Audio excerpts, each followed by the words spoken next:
ভারতবর্ষ এটা বিরাট দেশ।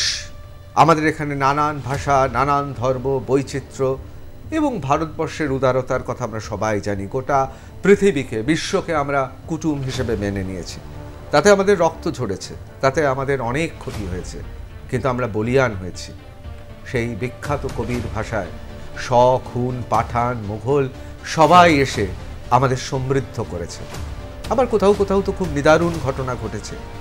সেটা সোমনাথ মন্দির হতে পারে, সেটা নালন্দা বিশ্ববিদ্যালয় হতে পারে। ধ্বংস হয়েছে, বারবার ধ্বংস হয়েছে।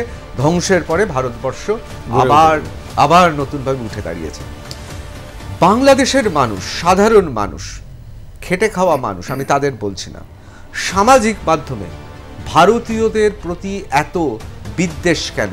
এর মূল কারণ কি ভারতবর্ষ যেহেতু বিগ ব্রাদার এবং সামনে যদি প্রতিবেশী খুব বড়লোক হয় বা খুব শক্তিশালী হয়, তাহলে পার্শ্ববর্তী প্রতিবেশী তার একটা ঈর্ষা জন্মায়। আমার মনে পড়ে যাচ্ছে একটা বিখ্যাত টেলিভিশনের বিজ্ঞাপন ছিল আমাদের ছোটবেলায়। সেই টেলিভিশন বলতো যে আমাদের টেলিভিশন নিয়ে এলে প্রতিবেশীর ঈর্ষার কারণ হয়ে উঠবে। কারণ প্রতিবেশীর ঈর্ষা একটা মানব সভ্যতায় সাধারণ ঘটনা, কিন্তু এত বিদ্বেষ কেন? কি মনে হচ্ছে? সামাজিক মাধ্যম দেখে বলছি। ঋতদা, বাংলাদেশ নিয়ে যেটা বললেন, আজকের বাংলাদেশ, ৭১-এর পরের বাংলাদেশ যেটা বললেন, ৭১-এর আগে সেই একই বাংলাদেশের নাম ছিল হচ্ছে পূর্ব পাকিস্তান। এই পূর্ব পাকিস্তান হওয়ার আগে, ৪৭-এর আগে, এটা তো ভারতবর্ষের অংশ ছিল। সেই বাংলাদেশকে আপনি ভারত বলতে পারেন। ভারতের পর হয়ে গেল সেটা পূর্ব পাকিস্তান। এবং পূর্ব পাকিস্তানের সময় ৭১-এর আগে এই বাংলাদেশ যে ভারতবর্ষ একভাবে বলতে পারেন যে জন্ম দিল, সেই বাংলাদেশে ৩০ লাখ বাংলাদেশি মা এবং বোনদের যে নির্যাতন এই পূর্ব পাকিস্তান অথবা ইস্ট পাকিস্তান, ওয়েস্ট পাকিস্তান ছিল, যে পাকিস্তানের সামরিক বাহিনী যে নির্যাতন বাংলাদেশে করলো, প্রায় ৩০ লাখ বাংলাদেশি মা বোনদের প্রায় নির্যাতন করা হয়েছিল, ধর্ষণ হয়েছিল। সেই বাংলাদেশ আজকে আমি এখানে একবার একটু কর্নেল দীপ্তাংশু আপনাকে থামাচ্ছি, কারণ বাংলাদেশের বিভিন্ন জায়গায় প্রচার হয়েছে এই যে ৩০ লক্ষ বলা হচ্ছে, এটা নাকি ভুল। তার কারণ অনেকে মনে করেন যে যেই সময় বিলাতে বসে বিদেশি সাংবাদিককে বঙ্গবন্ধু শেখ মুজিব তিনি যে ইন্টারভিউ দিচ্ছিলেন, তিনি অসতর্কবশত ৩০ লাখ বলে ফেলেছিলেন, আসলে সংখ্যাটা ৩ লাখ।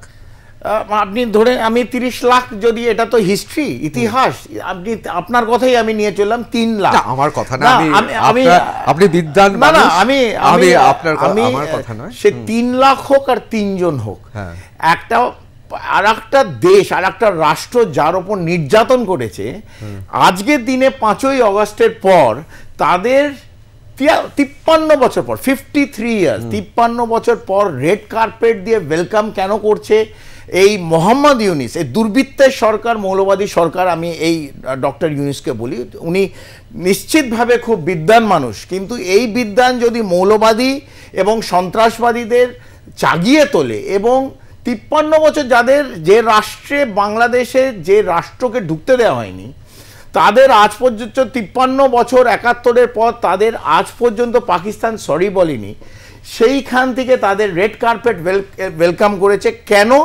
একটি মাত্র কারণ, যেটা আপনি দিয়ে শুরু করলেন, ভারত বিদ্বেষ। সো ভারত বিদ্বেষ যদি ৫ই অগস্টে হাসিনা সরকারের তক্তাপলটে একটি মাত্র যদি উদ্দেশ্য থাকে, অবজেক্টিভ থাকে, যে ভারত বিদ্বেষ এবং ভারতকে আঘাত নিয়ে আনা, এই মৌলবাদী এবং সন্ত্রাসবাদীদের নিয়ে, তাহলে আমার মনে হয় কোথাও না কোথাও অবজেক্টিভ ভারত, মানে বাংলাদেশের যে তক্তাপলট হয়েছে, তাদের কোথাও অবজেক্টিভের কোনো প্রবলেম আছে, স্কুড অবজেক্টিভ আছে। কারণ বাংলাদেশকে আমরাও চাই না, আপনি যেটা শুনলেন, আপনি নিশ্চিতভাবে যেরকমভাবে শুরু করেছিলেন, আমাদের দিল্লির মসনদ থেকে প্রধানমন্ত্রী অথবা স্বরাষ্ট্রমন্ত্রী অথবা মিনিস্ট্রি অফ এক্সটার্নাল অ্যাফেয়ার্স জয়শঙ্করজি আজ পর্যন্ত এই বিগত ৮ মাসে একটি কথা বাংলাদেশের জন্য এমন কথা ইউজ করেনি যাতে বন্ধুত্বর অন্য বিরোধ দেখা যায়, এরকম কোনো কথা ইউজ হয়নি। এবং যা ভারতবর্ষ একটা ছোট দেশকে সাপোর্ট করার দরকার, অ্যাজ এ বিগ ব্রাদার আপনি বললেন, we are still supporting Bangladesh in the same form. কিন্তু আমরা কি দেখলাম যে সংখ্যালঘুদের ওপর নির্যাতন নিয়ে এলো এই বিগত 8 মাসে, মন্দির ভাঙা হলো। শুধু আমি হিন্দু বলছি না, বৌদ্ধ এবং খ্রিস্টানদের ওপর একটা অত্যাচার নির্যাতন করলো। মৌলবাদী শক্তি এবং যে ধরুন হিজবুত তাহিদ এগুলো হচ্ছে banned organisation in the entire world, এদের রাস্তায় বার করা হলো। কারা বার করলো? জামাত সামনে, তার পেছনে হিজবুত তাহিদ এবং আইএসআইএস ফ্ল্যাগ বিভিন্ন জায়গায় বাংলাদেশ। এটা কেন হবে? এইটা যখন আমার পার্শ্ববর্তী দেশে হচ্ছে, তো আমার এখানে কিন্তু একটা অ্যালার্ম বেল বেজে উঠবে যে এই জিনিসগুলো মানে যখন আমার দেশে একটা আপনি বলতেন একটা সার্বভৌমত্ব, একটা ইন্টিগ্রিটি, একটা আলাদা রাষ্ট্র বাংলাদেশ, তারা নিজেরা ভেতরে কি করছে, I am really not bothered Bharatvarsha. আপনি বলেন কেন আমি আজকে আলোচনা করতে এলাম, আমরা কেন আলোচনা আজ স্টুডিও বসে করছি? এই জন্য করছি, আমরা কেউ চাই না এই Bangladesh fundamental Islamic Republic of Bangladesh বলে একটা নতুন নাম। আমি বললাম ভারত নাম, আগে ভারত ছিল, তারপর পূর্ব পাকিস্তান, তারপর বাংলাদেশ। এই বাংলাদেশকে আমরা কেউ চাই না যে এটা Islamic fundamental Republic of Bangladesh, এটা একটা নতুন নাম হোক। এটা মোহাম্মদ ইউনিসে সেটা করে দিক। এই বাংলাদেশ সিরিয়া পাবে, আমরা যেরকম দেখছি মিডল ইস্টের ওখানে, এইটা যেন আর একটা সিরিয়া না হয়ে উঠুক। যদি বাংলাদেশ সিরিয়ায় ওঠে, শুধু ভারতের নয়, এন্টায়ার দক্ষিণ এবং দক্ষিণ পূর্ব, এই পুরো যে subcontinent will be under lot of pressure. অবশ্যই আমি এখানে দীপ্তাংশুদা একটু আলোচনার সুবিধার জন্য বলবো, নিশ্চয়ই কোনো প্রান্তে বাংলাদেশের বন্ধুরাও কেউ হয়তো এই অনুষ্ঠান দেখছেন। আমি আপনাদের বলে রাখি সাংবাদিক হিসেবে, যখন বাংলাদেশে জনজাগরণ হচ্ছে, যখন এই ছাত্রদের নেতৃত্বে বৈষম্য বিরোধীর যে লড়াই লড়ছে, তখন কিন্তু পশ্চিমবাংলার আপামর জনগণ, এবং আপনারা শুনলে অবাক হবেন, তারা ভেবেছিল সত্যি বোধহয় স্বৈরাচারী একটি শাসন ব্যবস্থা শেষ হয়ে একটা সুন্দর শাসন ব্যবস্থা শুরু হচ্ছে। একদম মৌলবাদী একটি গোষ্ঠী এই ইউনিস সরকার আসার পর তারা চেগে উঠেছে, এটা আমরা প্রত্যেকে জানি, দেখছি। না হলে তো আমি যদি আপনি যেমন বললেন, আমরা ধরে নিচ্ছি বন্ধুত্বর খাতিরে সব মিথ্যে হলে তাহলে পাকিস্তানের আইএসআই, যাদের পুরো বিশ্বে যখনই সন্ত্রাস নিয়ে কথা হয়, দুটো রাষ্ট্রের কথা হয়, একটা পাকিস্তান একটা সিরিয়া, সেই পাকিস্তানকে 53 বছর পর রেড কার্পেট ওয়েলকাম কে করছে? এই ইউনিস সরকার।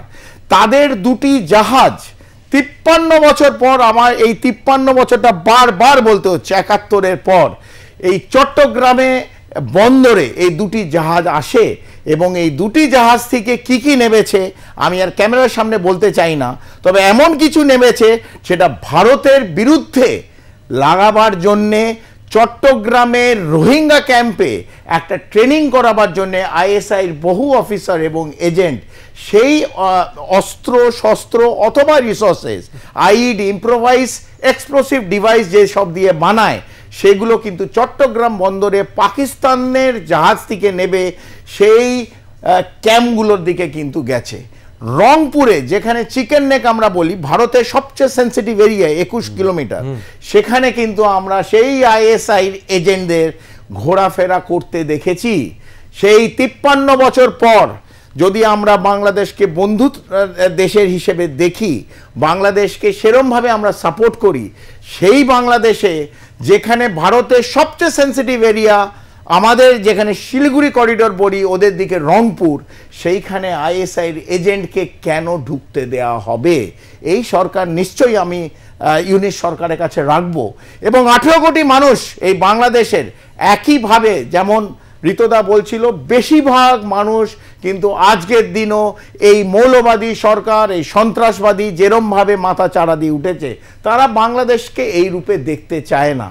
আমরা দেখলাম একটি ইফতার পার্টিতে যে ছাত্ররা আহত, তাদের সঙ্গে যেভাবে কথা বলছেন এবং তাদের যেভাবে অভিবাদন জানাচ্ছে, তাতে কিন্তু খুব পরিষ্কার তিনি বাংলাদেশের এই সব তরুণ যুবক যারা বৈষম্য বিরোধী আন্দোলনের মুখ্য ভূমিকায় ছিলেন, এবং তাদের কি চিকিৎসা শুধু নয়, ভবিষ্যতেও তাদের ভবিষ্যৎটা গড়ে দেওয়ার চেষ্টা করছেন, তাতে একটা মানবিক মুখ বেরিয়ে আসছে, এ বিষয়ে কোনো সন্দেহ নেই।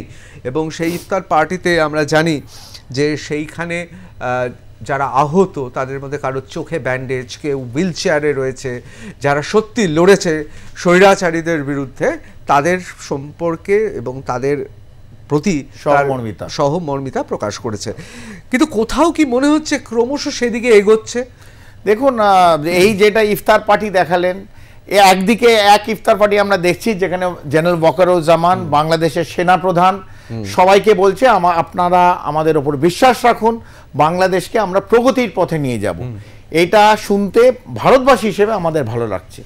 আর একদিকে আমরা কি দেখলাম, অ্যান্টোনিও গুটেরেস যে ইউএনএ সেক্রেটারি জেনারেল এবং মোহাম্মদ ইউনিস, তারা গিয়ে ইফতার করছে কোথায়? রোহিঙ্গাদের ক্যাম্পে। সেই একই জায়গায় চট্টগ্রামে কিন্তু অনেক সংখ্যালঘুরাও ছিল, সংখ্যালঘুরও ক্যাম্প ছিল, যারা ওখানে জর্জরিত নির্যাতন হয়েছে।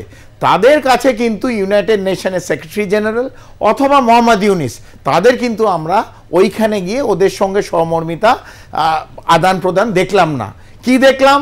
যে রোহিঙ্গা ক্যাম্পে দাঁড়িয়ে মোহাম্মদ ইউনিস এবং অ্যান্টোনিও গুটেরেস, ইউনাইটেড নেশনের সেক্রেটারি জেনারেল, তাদের সঙ্গে কথাবার্তা, তাদের সঙ্গে আদান প্রদান। এবং আমরা জানি যে এখানকার একটা বড় অংশ, প্রায় 3টে ক্যাম্পের মধ্যে থেকে 18 জন করে 3টে টিম, 3টে টিমের মধ্যে 2টো চায়নায় আর 1টি টিম পাকিস্তান গেছে বলে সূত্র থেকে আমরা খবর পেয়েছি। তাদের ট্রেনিং দেওয়া হচ্ছে।